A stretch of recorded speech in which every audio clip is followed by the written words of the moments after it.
Eso, pasión por la radio. Buen día, ¿cómo les va? Las 10:05. Estábamos resaltando dos datos. Uno lo consigna Luis Brustein en su panorama político de hoy, acerca de Arcor, la empresa de Pagani que creó en su momento la Fundación Mediterránea, la cordobesa, en la que, iba a decir disertó, en la que habló Javier Milei esta semana. Arcor declaró un incremento del 40% en su rentabilidad en el primer trimestre de este año. Hay por lo menos 17 grandes corporaciones que duplicaron su rentabilidad en un año. Y a su vez se perdieron formales 11.185 fuentes de trabajo, según el registro de los empleadores.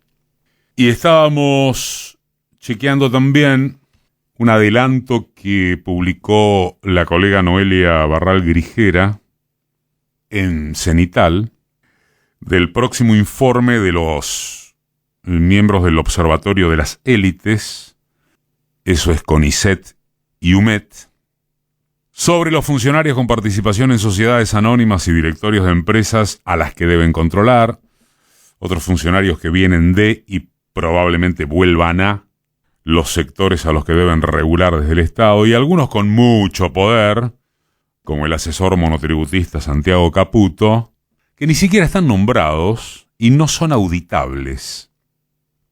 Hay 55 funcionarios de rango superior, ministerios, secretarías, subsecretarías, que tienen 182 participaciones declaradas en directorios de sociedades anónimas, sociedades de responsabilidad limitada y sociedades extranjeras, entre otras. Esto es.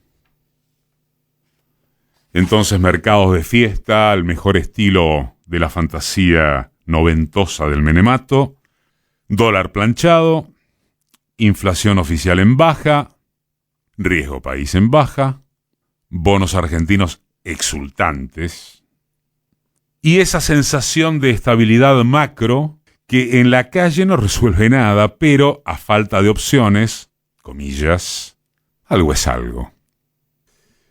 Les proponemos una oración de síntesis quizá apresurada y contradictoria cuando se toma nota del despelote político que es el gobierno. Pero es una síntesis provocativa para analizar, nos parece. El gobierno de los Milei vive su mejor momento. La diferencia con los 90 puede ser vista como sustancial o como mínima. Elijan. Si se tratara de lo primero y tras una etapa inicial de fracasos, en la pretensión de que burguesía y oligarquía, comillas, otra vez nacionales, condujeran a estabilización, llegó Domingo Cavallo y generó el producto afiebrado del peso igual al dólar. Duró unos 10 años. Nada más. O nada menos. Fue posible gracias al alineamiento del peronismo, a cuadros políticos que supieron conducirlo y a una inserción pragmática en el escenario internacional, donde tras la caída del muro había llegado el fin de la historia. Javier Milei no parece representar nada parecido en términos de comando político, insistimos. Es el efluvio disparatado de la bronca contra el gobierno anterior, pero carece de toda construcción que no sea su disruptividad como personaje y en el área digital. Su anarquía conductora exhibe internas todos los días, despidos de funcionarios, arrebatos permanentes. Y los papelones de sus funcionarios también son indescriptibles. Pueden consistir en los divagues de la comandante Pato, quien arguyó que la gendarmería confundió talco con cocaína, anuncia operaciones históricas contra el narco sin ningún detenido, descubre terroristas que ya estaban en internet y en artículos periodísticos de hace años, o bien el gobierno le hace la cama a una canciller por votar contra el embargo comercial a Cuba, en una de las tácticas internísticas más extraordinarias que se recuerden. Nada de eso sucedía en el gobierno de Menem, que sí, disparaba con la extravagancia de Guido Di Tella hablando de las relaciones carnales con Estados Unidos y de los ositos Winnie Pooh para seducir a los británicos. Estaban las hazañas amorosas del riojano, la Ferrari que era suya y de nadie más, pero no era un gobierno de adolescentes tardíos en su mirada y ejecución neocolonial. La administración de los Milei es un aquelarre que, si fuera por seriedad ejecutiva, se asemeja en poco o nada a aquella experiencia de derechas que terminó, ¿cómo va a terminar esta? Más tarde o más temprano. Imposible saberlo. Sin embargo, en eso de la visión neocolonial, y caramba, en eso de la capacidad mayoritaria de la sociedad para comprar espejazos de colores, son prácticamente idénticos. No las 2M, las 4. Martínez de Oz, Menem, Macri y Milei. La misma bicicleta financiera que ahora se llama carry trade. Traer o blanquear los dólares, tener asegurado el crawling peg de la devaluación mensual fija, para colocarlos con garantía de que los pesos certifican ganancia en divisa extranjera a niveles que ni el mundo más delirado puede creer. Una pirámide Ponzi o cositorto que revela un grado de ensoñación no ya repetido, sino malamente aprendido hasta el cansancio, con las 4M. De modo que, ¿cuánto de misterio hay en la necesidad de refrescar la chance de una alternativa? Una que además no pase exclusivamente por los nombres de siempre. ¿Dónde están en la dirigencia aspirante al campo nacional y popular? ¿Dónde están los equipos técnicos que discutan y propongan tales y cuales medidas en materia de desarrollo productivo, de perfil exportador para conseguir divisas que no solo consistan en pagar la deuda externa, de impulsar economía de usufructo de la tierra sin pasar por los llantos de quienes viven de sus ganancias descomunales? ¿Dónde están?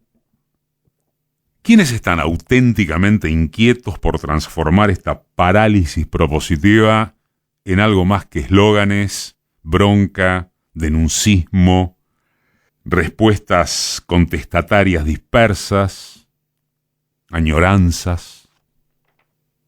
Si la oposición principal sigue sumergida en discutir el encabezado del PJ, en medio de este desquicio de economía de enclave africano producido por los Milei, bueno, merece incorporarse a la vida de Brian. En estas últimas horas veremos, parece haber síntomas de que llegarían a algún tipo de acuerdo de unidad, siquiera declamada. Nadie discute que hoy no es cuestión principal de presentar aspectos programáticos. Es la era universal de imágenes y sensaciones. Más nadie que siquiera pocos se detienen a leer ni a discutir grandes esquemas. Los partidos políticos no existen hace rato. Los otrora liderazgos son compromisos sentimentales. Pero, tomando nota de ese envoltorio de las realidades líquidas, seguiría vigente que continúa tratándose de definir un perfil bien claro, o un poco más claro. Milei, por acción y omisión, lo construyó desde lo generado por el encierro de la pandemia, por el individualismo execrable, por la libertad entendida como el aplastamiento del Estado. Ese Estado que, recordemos, jamás jamás desaparece. Es en función de cómo equilibra o desequilibra las injusticias sociales. Pero desaparecer no desaparece jamás. Y Milei significa más Estado que nunca. Como hace 30 años lo significó Menem, en su sentido de repartir las cargas a favor de los negociados del poder. No es un topo que vino a destruir al Estado desde adentro. No. Milei vino a fortalecerlo en dirección a la sociedad de las plataformas, de la historia interpretada en un TikTok, del fascismo tecnológico. Es la versión orwelliana que se propagó por altoparlantes en las estaciones de trenes, en la aplicación Mi Argentina, en la incitación a que los pobres denuncien pobres. Es una topadora de clima de época que justo vino a pasar en la Argentina admirada en su momento, en el mundo por su movilidad social ascendente, y aún hoy por su vastedad cultural, por sus expresiones artísticas, por sus logros científicos, por su exuberancia de referentes idolatrados. Algunos o muchos deprimidos que arreglan las cosas desde vómitos o frases incendiarias en redes, en foros, imaginan que haría falta un Milei de izquierda. Un Milei populista. Un espécimen surgido por generación espontánea, de no se sabe dónde, en condiciones de competir contra la aplanadora de la insolidaridad. Y si fuera que es bastante más módico y real que eso, y si fuese que para empezar solo es asunto de una presentación de propuestas concretas para intentar una salida de emergencia a cargo de alguna imagen de unidad en la diversidad, que no discurra por luchas de lapiceras. La verdad es que ya es tan cansador hablar de esto. Más aún, esto es la repetición de esta misma columna de hace 7 días, y antes. Pero pasa, siempre volviendo a esos clásicos con tanta razón en tantos aspectos, que lo difícil no es describir la realidad, sino modificarla.